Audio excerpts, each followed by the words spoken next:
তো hello guys, তোমাদেরকে নতুন একটা ভিডিওতে সবাইকে স্বাগতম। তো গাইস, আজকে আমি চলে এসেছি কলকাতা স্টেশন।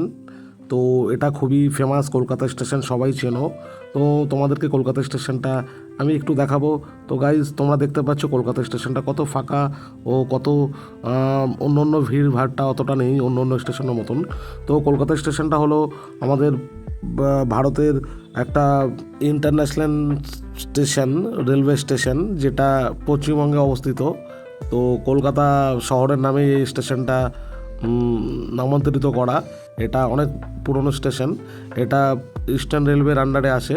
তো আমাদের কলকাতার মধ্যে হাওড়া, শিয়ালদা, সাঁতরাগাছি, শালিমার, তারপরে কলকাতা স্টেশন আসে, যেটা ইন্টারন্যাশনাল স্টেশন। এই কারণেই এখান থেকে বাংলাদেশে 2-3টে ট্রেন ছাড়া হয়। এই স্টেশনটা বানিয়েছিল শিয়ালদার একটা বিকল্প হিসাবে, কারণ শিয়ালদাতে এত জনসংখ্যা বেড়ে যাচ্ছে, এত ভিড়ভাট্টা বেড়ে যাচ্ছে।